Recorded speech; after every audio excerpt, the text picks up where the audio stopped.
Assalamualaikum warahmatullahi wabarakatuh. Waalaikumsalam warahmatullahi Halo Sobat Citas, berjumpa kembali bersama kami di podcast Citas, menginspirasi melalui cerita dan pendidikan.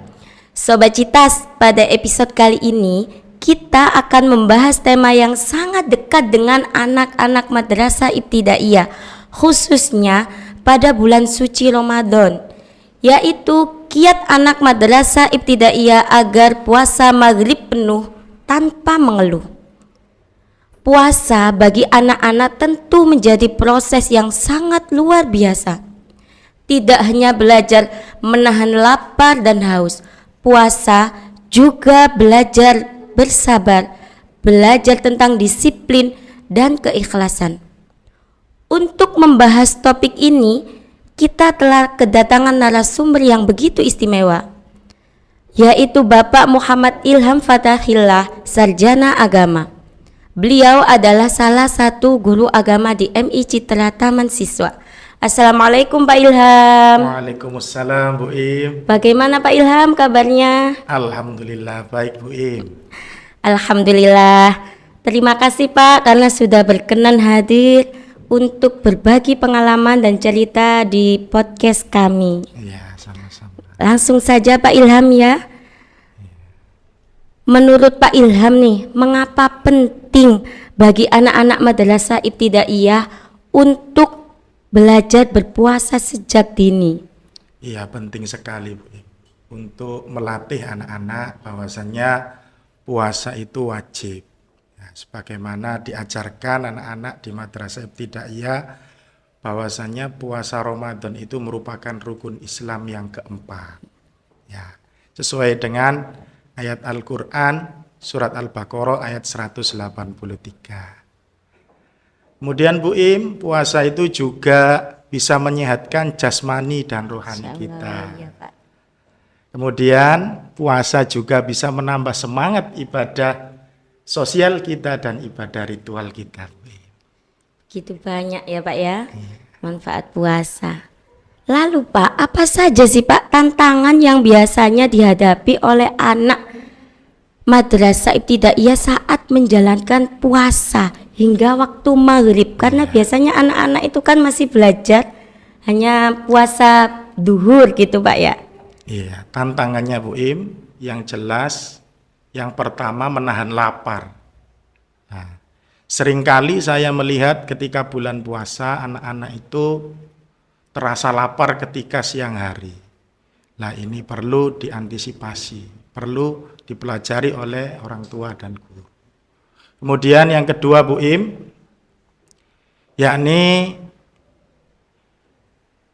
emosi yang tidak stabil. Oh iya. Jadi anak-anak ketika terasa lapar biasanya emosinya itu cenderung tidak stabil. Udah tante. Nah ini kita perlu belajar juga untuk mengendalikan dirinya anak-anak itu.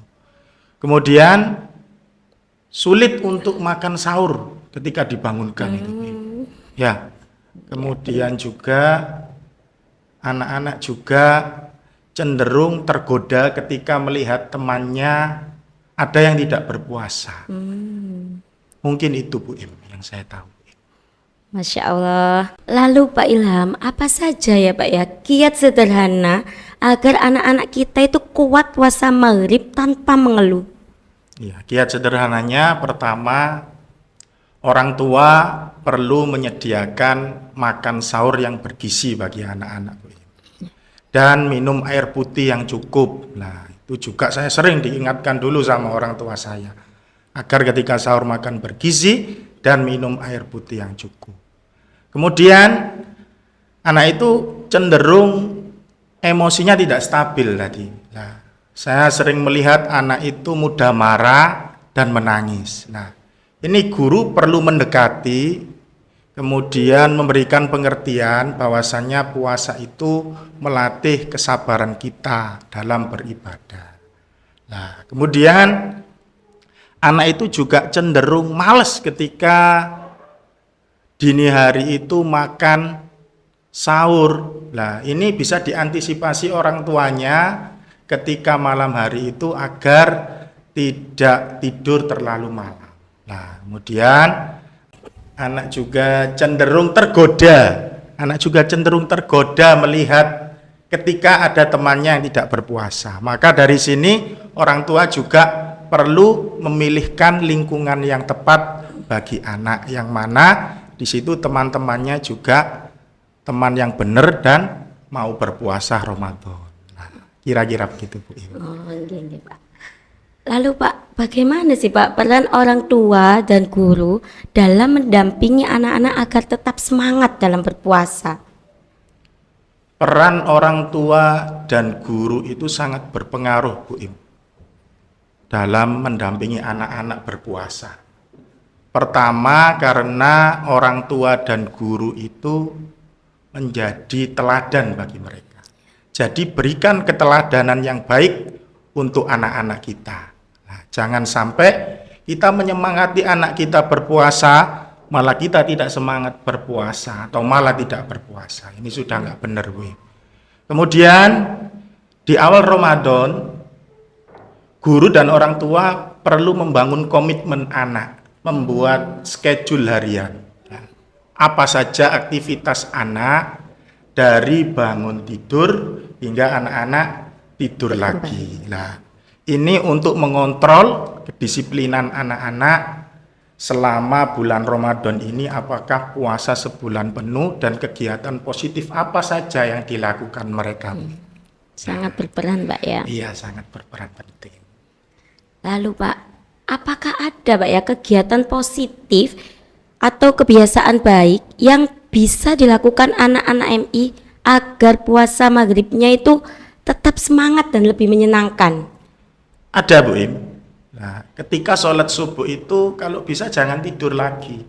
Setelah Baca sholat. Al-Quran sekedarnya 10-15 menit, kemudian jalan-jalan pagi bersama keluarga. Kemudian ketika pergi ke sekolah belajar bisa tetap semangat. Kemudian tidur siang 1-2 jam. Kemudian juga ikut berbagi takjil, sholat taraweh, tadarus, dan kegiatan positif yang lainnya yang membuat anak-anak itu senang. Tidak kerasa ya, Iya, tiba-tiba berbuka. Tiba berbuka. Iya Pak, lalu bagaimana Pak cara menanamkan niat dan keikhlasan kepada anak-anak dengan bahasa yang mudah dipahami agar puasanya itu menjadi sebuah ibadah yang mulia. Mulia, ikhlas itu Iya, anak-anak. ikhlas, biar ikhlas. Ya, untuk ikhlas ya Bu Im. Nah, ini kalau dalam pandangan saya anak-anak itu perlu senang dulu berpuasanya. Jadi bagaimana caranya anak itu senang berpuasa bukan tanpa paksaan. Karena saya sendiri dulu ketika pernah menjadi anak-anak dipaksa-paksa itu juga tidak senang. Nah, misalnya anak ditanyai lah, ketika berbuka menunya mau apa anak-anak? Ketika makan sahur menunya apa anak-anak? Lah, dari situ kita perlu mencari apa yang mereka sukai dulu agar anak-anak bisa menjalani puasa dengan senang hati, Bu Im. Oh, nggih, Pak. Yang terakhir nih Pak, Iya. apa pesan motivasi untuk anak-anak agar tetap ceria dan semangat dalam menjalankan puasa Ramadan? Pesan untuk anak-anak agar tetap ceria dan semangat menjalani puasa, yang pertama, jaga kesehatannya, jaga komunikasi hubungan baik dengan keluarga ketika di rumah dan dengan teman dan guru ketika di sekolah. Kemudian jalani puasa dengan senang hati. Semoga dengan menjalani puasa dengan senang hati, orang tua anak-anak senang, guru-guru anak-anak juga senang. Dan karena puasa itu perintah Allah, Allah pun senang kepada anak-anak. Dan pada akhirnya semoga anak-anak di akhir puasa ada peningkatan kualitas hidupnya, terutama dalam belajarnya. Insyaallah. Gitu. Sobat Citas, itulah perbincangan kita pada episode kali ini Terima kasih yang sebesar-besarnya kepada Bapak Muhammad Ilham Fatahillah, Sama-sama. sarjana agama, atas ilmu, motivasi, dan inspirasi yang telah jenengan berikan, Bapak. Dan tentu saja kami juga berterima kasih untuk Sobat Citas yang sudah setia mendengarkan. Ingat ya teman-teman, puasa bukan hanya sekedar menahan lapar ataupun haus, tapi juga latihan kesabaran, kejujuran, dan rasa syukur. Sampai jumpa di episode berikutnya di podcast Citas, menginspirasi melalui cerita dan pendidikan. Assalamualaikum warahmatullahi wabarakatuh.